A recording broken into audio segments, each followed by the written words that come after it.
Good afternoon. I'm George Latimer, Westchester County Executive. It is Monday, November 14th, and this is our Westchester Weekly Update. We'll give you an idea of some of the things that are happening here in county government. I'll be joined in a few minutes by Deputy County Executive Ken Jenkins, and in a couple of minutes I'll bring up Vedat Gashi, who's Westchester County Legislator and Chair of the Board of Legislators Committee on Budget and Appropriations. And that is the appropriate person to have speaking with us today because we are now officially in our 2023 budget review process. As I've said, when we announced the budget and sort of teased the budget before that, we have a calendar year, fiscal year in Westchester County, meaning that we begin the budget year the same day we begin the new year, January 1st, goes to December 31st. That means the budget has to be adopted and put in place for the 2023 year prior to the beginning of that year. And last week, if you followed this at all, on Thursday, we delivered to the Board of Legislators the administration's proposed budget, which they are now just in the beginning processes of analyzing. And when Legislator Gashi joins us in a second or two at the podium, he'll outline the process that the board is going to go through to do this analysis. The budget is a $2.376 billion document. It covers operations of all sorts. From all the things that we do, we run the county jail, we have sewer treatment plants, we have an airport and a host of other things, and service departments as well as those that have physical assets. So we'll talk about that in a little bit, but that will be much of the focus of what we do in county government over the next 30 days, 45 days or so. We're going to touch on household recycling days. We've just had one. Over the last 2 weekends, and this past weekend we've had one in Peekskill. We have another one coming up in Rye. We'll touch on that as part of the process. We have the Great American Smokeout that's at hand, and then also the updated events that are coming up, which Ken Jenkins will join us to cover. Obviously, in the rearview mirror, most recently was Veterans Day. We once again want to recognize all of our veterans, those who've served in the military, men and women, over the course of the years, peacetime and wartime, and thank them for their service. We had a service last Wednesday at Lasden Park, location of our Veterans Hall of Fame, and all of the municipal governments and communities had services on the traditional Veterans Day, which was Friday, November 11th. Most of those services were at 11 o'clock. Both Ken Jenkins, myself, and others had the chance to be at many different services at different parts of the county. Since every community has one, it's not possible to be at all of them or even a high percentage of them, but we were all there to show respect to our veterans. We want to thank them for their service. Also want to mention, of course, that Election Day is behind us now. A week ago, it'll be this coming Tuesday, and the elections have pretty much been established as the winners and those who will serve in public office. Those are represented here in Westchester County. We have 8 members of the New York State Assembly that were elected for 2-year terms. 5 of them are re-elected individuals. We have 3 new members. Those new members are Dana Levenberg of Ossining, Mary Jane Shimsky, county legislator, who lives in Dobbs Ferry, represents Greenburgh, and Matt Slater, who is in Yorktown and represents a district that is part of Westchester and also part of Putnam County. So we welcome them to the state legislative delegation, along with the re-elected incumbents, 5 members who are coming back. We have 4 members of the New York State Senate that were elected. The newest member is Natalia Fernandez, who is a resident of the Bronx, and she has a district that includes all of the town of Pelham and the southern portion of the city of New Rochelle. So we're happy to have Natalia Fernandez join us, our delegation, Andre Stewart Cousins, who's the majority leader of the Senate, and then also Shelley Mayer of Yonkers and Pete Harcum, who lives in Lewisboro. And all of them together represent our state delegation. We look forward to working with them. In fact, we have a meeting coming up this week to start to outline some of the issues between the county and the state government. But we thank them all for their service. We wish them all the very best.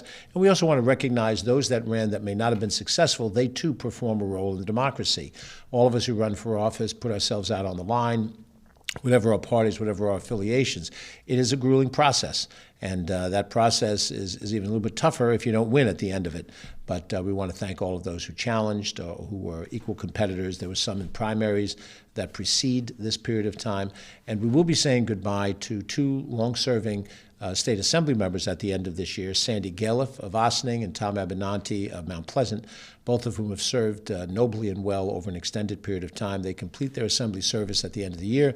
I know they have more public service ahead of them, and we'll look forward to seeing Sandy and Tom in those days to come. Also mentioned that the environmental bond issue passed in Westchester County by an overwhelming amount. 73% of the voters who cast ballots voted yes on the Bond Act. 27% were no. It meant a margin of about 125,000 votes more in favor of the bond in Westchester. It passed statewide. It had strong support in New York City and in a number of counties. There were some counties where it did not pass, but overall it has happened. And so now the challenge ahead of us is to start to identify those projects that will advance our environmental security in all of the different categories that the Bond Act is in.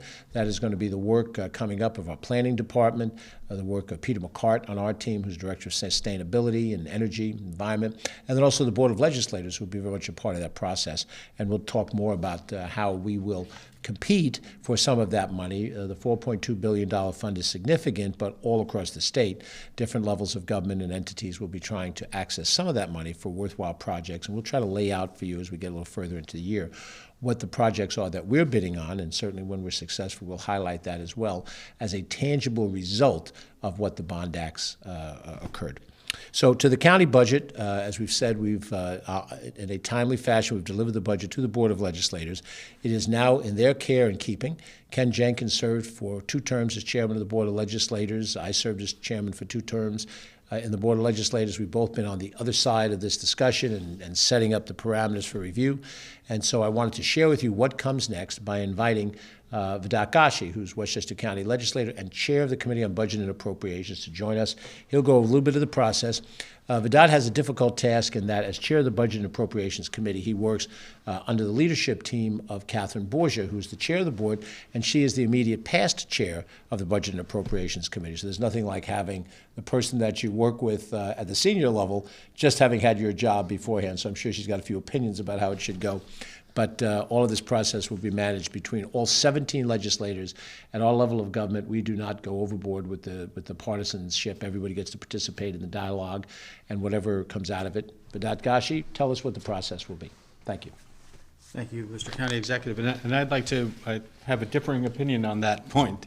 Having county executive, deputy county executive, and a chair that has served in this role, it's been a wonderful asset to me personally. So I want to take the opportunity to thank the 3 of you and others for the support you've given me in this process.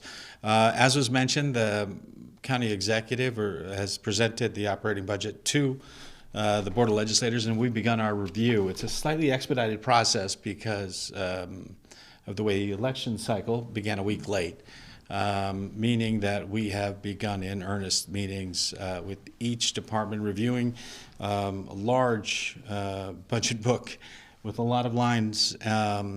But today we heard from Public Safety, the Department of Finance. We have a full slate of meetings coming up. These meetings can be attended at the Board of Legislators in person or viewed remotely, either contemporaneously while they're occurring or videos viewed later. So I think that's a wonderful asset that seemingly not everybody's aware of. We're going to continue for the rest of this week, every day, meeting with each and every department, asking them questions and putting them through their paces. But then we're also having regional meetings, or mini public input sessions, we're calling them. One this coming Wednesday, November 14th, in New Rochelle, at the New Rochelle Public Library at 7 p.m., which, again, people are welcome to join in person, ask any questions or make any comments regarding our review process. Or November 21st at the Chappaqua Performing Arts Center at 7 p.m. Our last input session is going to be on December 7th. That's our statutorily required public input session. That's going to take place at here in 148 Martine at the Board of Legislators chambers. And then on December 9th, we're going to have our final report day.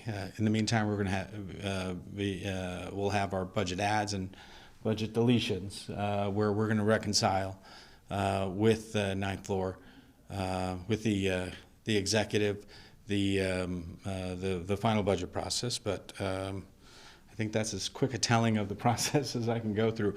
Again, I'd like to stress all of these meetings are viewable remotely while they're happening live or at a later date through the recordings available online. As is the budget. The budget linked to the entire budget is available right on the website there.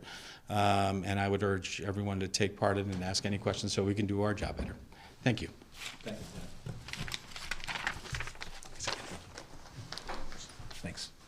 That's Vidat Gashi, County Legislator and Chair of the Board of Legislators Budget and Appropriations Committee. And laying out that process, those are the structural ways that you as a resident can hear the discussion and debate about the budget. You can have input into it in that fashion. I encourage you, reach out to your county legislator in your area. This is one of those times when the fact that you have a representative who represents your area and the immediate surrounding communities is particularly important. Some of the needs that we have in this county are very localized, and it depends if you live on the river, if you live on the Sound, if you live inland, southern Westchester in an urbanized setting, a more rural setting in northern Westchester. There are problems and issues unique to your area. And work through your county legislator. I'm sure they want to hear your opinion. You can reach people on Gmail, probably email, I should say, accounts. And I would caution you, many people have gotten into the habit of communicating with Facebook posts or tweets or Instagram posts. And I can just say for myself, I think I speak for most of my colleagues, it's very difficult to have a substantive conversation with somebody over a Facebook post or over a tweet. It may be easy for you to express your opinion, ask an open-ended question, but I think it's much more fair if you take the time to send a direct email or a long letter if you want to type one up and send it that way. But a direct communications with the legislator that allows them a chance to read it, absorb it, and respond back. And you're responding directly with the legislator. Many people who post on Facebook want to make a cosmic point by having the whole world see their point of view. If that's what you want to do, that's your prerogative. It's a free country. But if what you really want is a question asked and answered, may I suggest that you use that opportunity. You can certainly call the Board of Legislators, 995-2800, and you can reach any member of the legislature with message. And you certainly can reach us in the executive branch at 995-2900. The board's actions will summarize on December 12th, I guess it is, with an adopted budget that will vary to some degree from the budget that we submitted to them, maybe large degree or not, we'll see. And then it will come back to us for our action. And we'll take that action, and we'll have a budget in place. Just want to mention on the budget itself, we did mention last week a little bit about where we were with our corrections, our probation, and our police departments as three component parts of the budget. And I highlighted, and I'll repeat again, that we're funding in this proposal. Remember, everything's a proposal at this point until the board approves it. They can raise numbers, lower numbers as we go forward.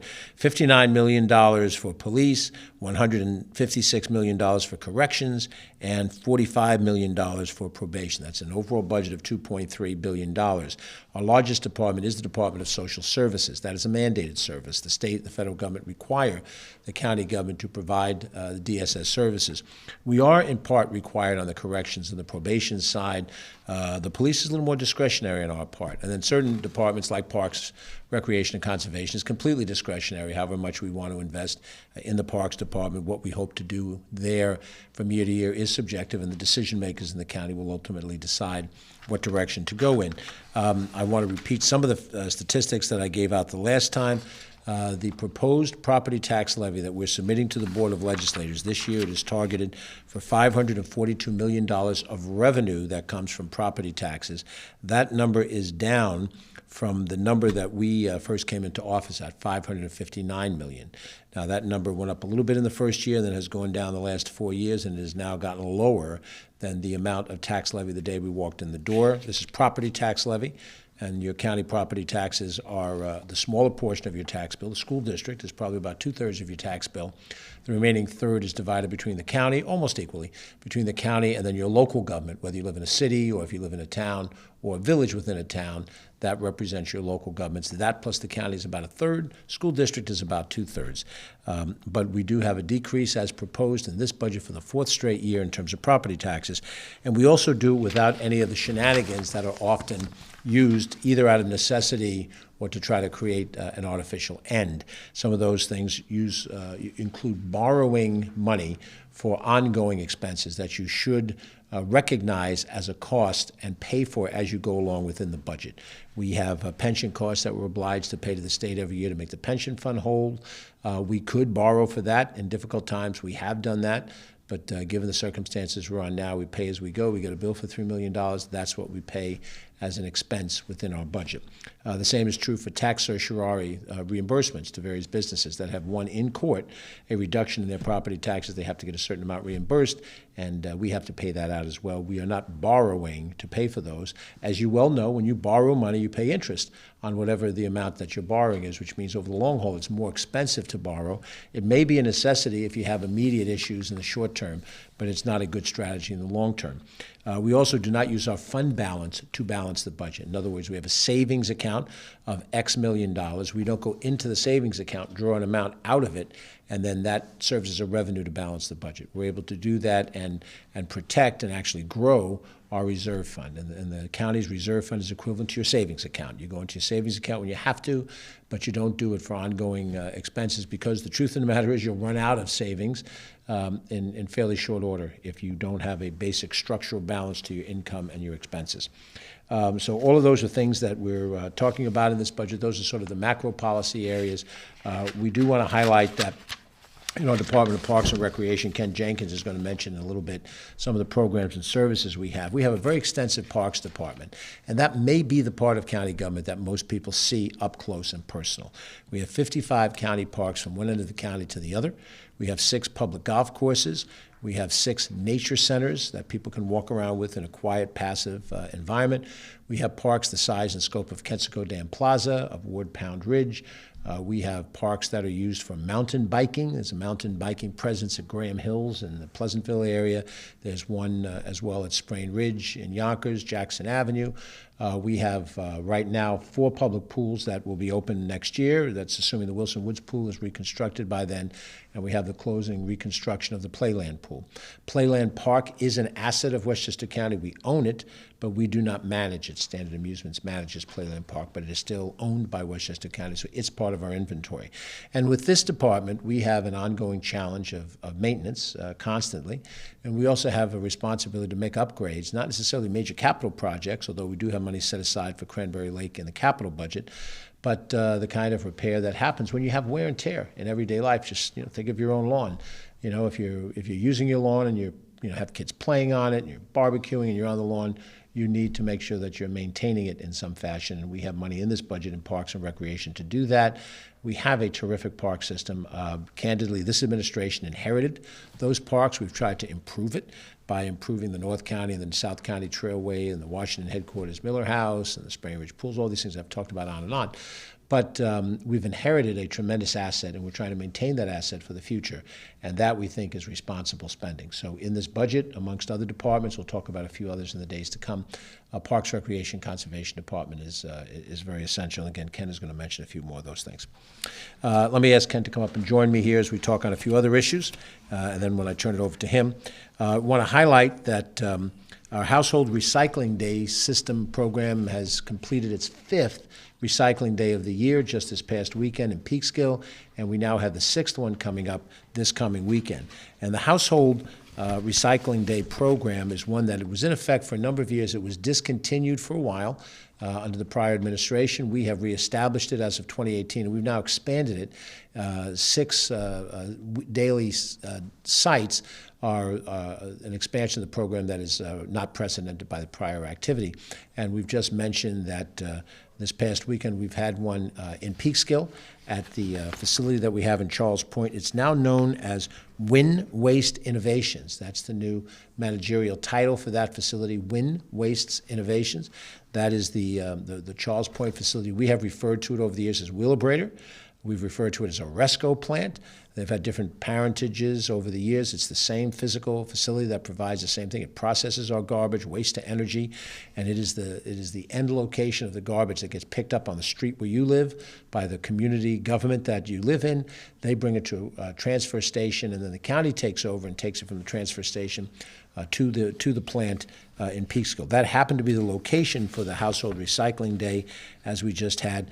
We had over 550 households involved in dropping off items there, and it's a wide range of things: household cleaning supplies, fertilizers, pesticides, paints, electronic waste, tires, textiles, medications, just a host of different things, all this past weekend at that location. And the popularity of these programs are very profound. Now, we do have a year-round facility in Valhalla that you can drop these very same products off from Tuesday to Saturday, located on Woods Road. It's on the Grasslands campus in Valhalla. But we know that it's not convenient for people who live in corners of the county to get to Valhalla. So we have these events that happen around the county. The next one we have coming up is this coming Saturday, November 19th, from 9 a.m. to 3 p.m. at Playland Park in Rye. And that'll be the first one this year that's on the Sound Shore. We've had them in Yonkers and other places as well. But you can deliver those household chemicals or household waste products to the location in Valhalla, Tuesday to Saturday. Call ahead, make a reservation so you can come and visit.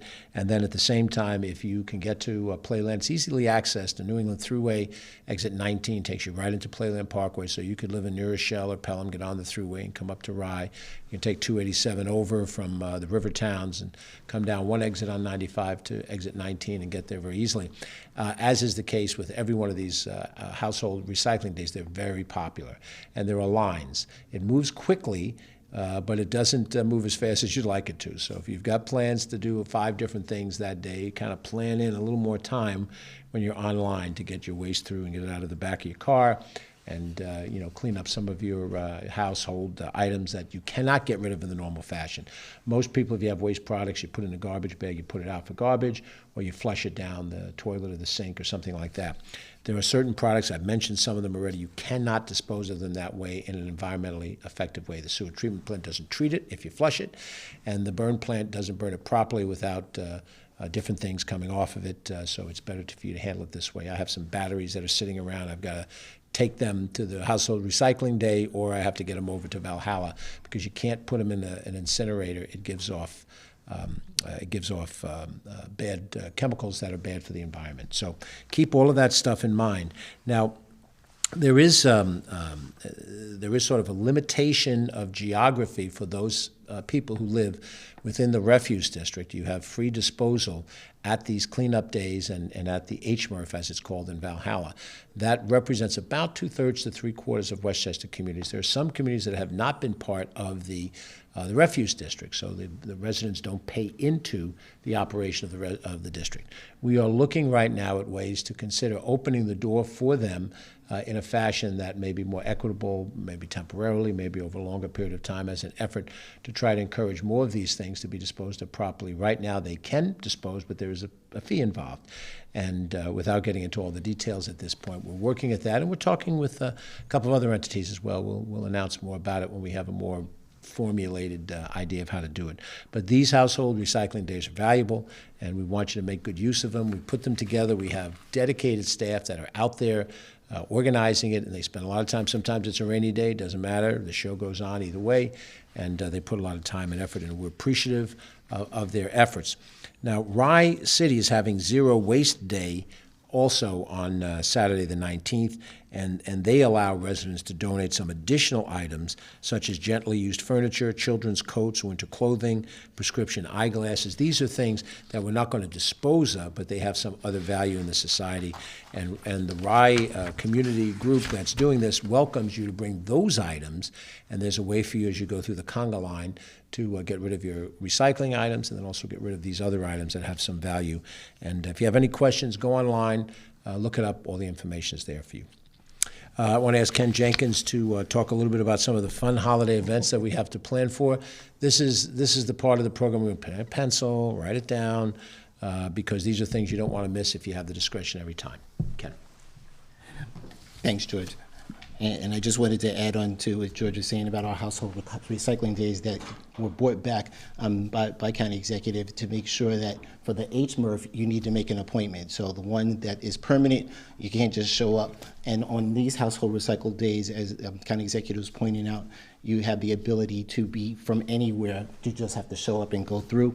And they have some great new things that have been enhanced, like paint, for example, which is another thing as we're going into the holiday season.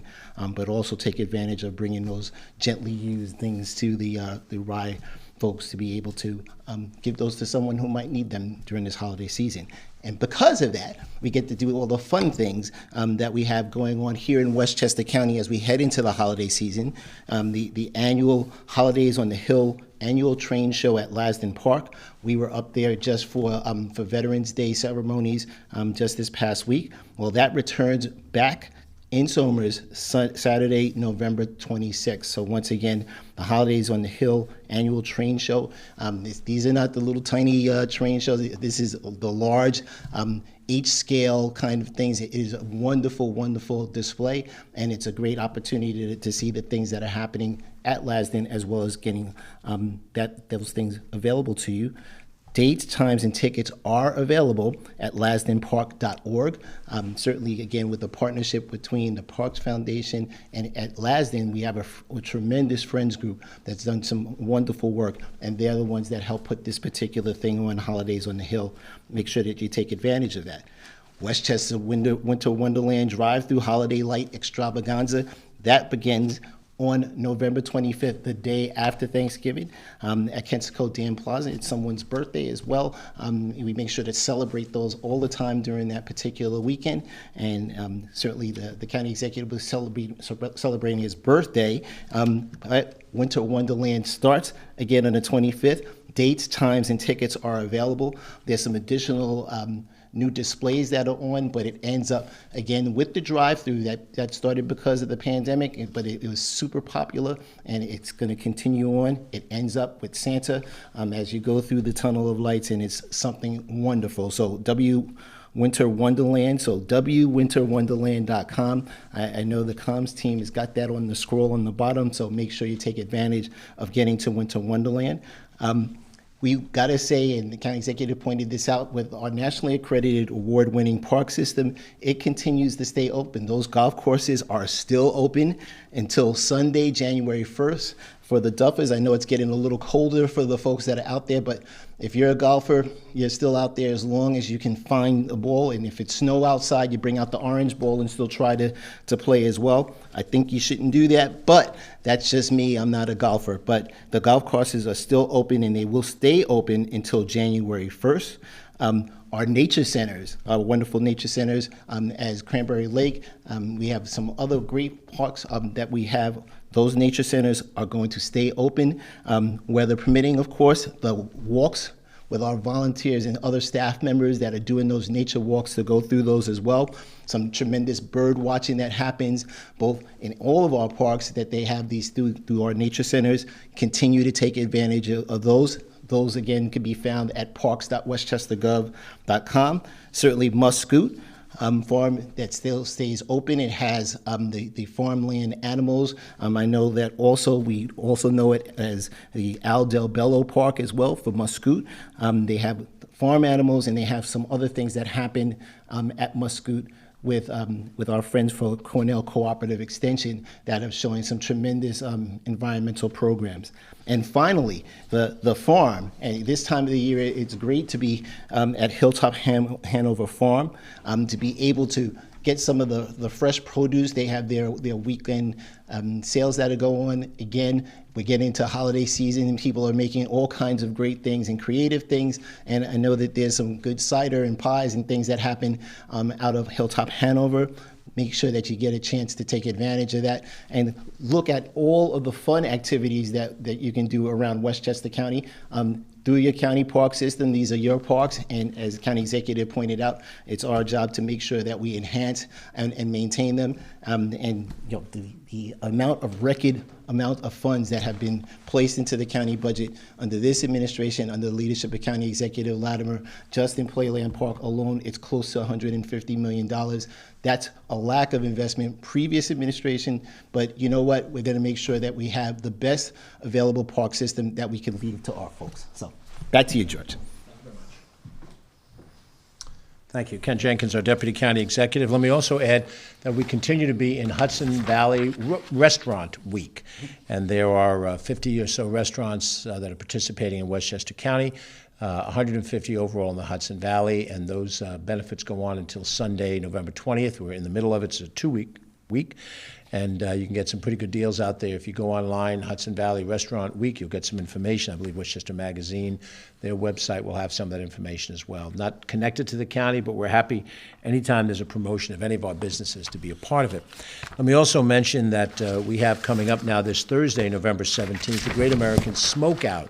You may recall that a number of years ago, a number of the advocates to reduce smoking, American Cancer Society, Centers for Disease Control, Prevention, Lung Cancer, Awareness Month, all of these different entities have come together to have an annual day to promote the reduction of smoking, the end of smoking, voluntarily in our society. This is over 40 years, and the Great American Smokeout really highlights what the impacts are of smoking on individuals. Even those who smoke will recognize that there is a very high risk of disease that comes from that habit, and if you can quit, it's a good idea to quit. You've seen all the public service announcements with people who are unfortunately near the end of their life cut short by smoking. So we certainly encourage you to take a look at it if you are a smoker. There are quit lines out there. Some of these may be coming up on our screen. New York Smokers Quit line is 1-866-697-8487. The Centers for Disease Control has an 800 number. There's 1-800-QUIT-NOW. The letters QUIT NOW. And there's other ones from the American Cancer Society, the American Lung Association, and there is Nicotine Anonymous organization. They have telephone meetings to help people beat the addiction of tobacco. All addictions are difficult, and it's impossible to know unless you have that. I have never smoked in my life, so I don't have the opportunity to know what that experience is like. But I'm told by my friends who have quit smoking, it's among the hardest things to do. So we recognize that it is a journey, and we hope that it's a successful journey because it involves health for individuals and that they have a longer, healthier life if they can quit smoking. Great American Smokeout on Thursday advances that. So that brings us to the end of our brief report today. We hope that you'll take the time to be a participant in our parks and some of the parks programs coming up between now and the end of the year. Winter Wonderland's a real winner. Ken will be launching that personally when we open the doors to that on that Friday. And we also invite you as a citizen, now that we're past the voting period of time, we put politics off to the side and policy becomes front and center. And how we deal with our financial policies we think are important. And the door's open for you to participate as you see fit. Not everybody will take us up on that offer, but that is one of the advantages of citizenship, and it's one of the requirements of citizenship, that you show a healthy interest in the public affairs, not just the things and how they affect you directly, but what they represent for us as a society on the whole. Without any other further questions left for us, we'll bid you good afternoon. We'll certainly be communicating over the course of the next few days and weeks. We'll see you again here next Monday with an update, let you know a little bit more about what's happening with the budget. But for the meantime, we wish you a great week, safe week. I'm George Latimer, Westchester County Executive. Have a good day.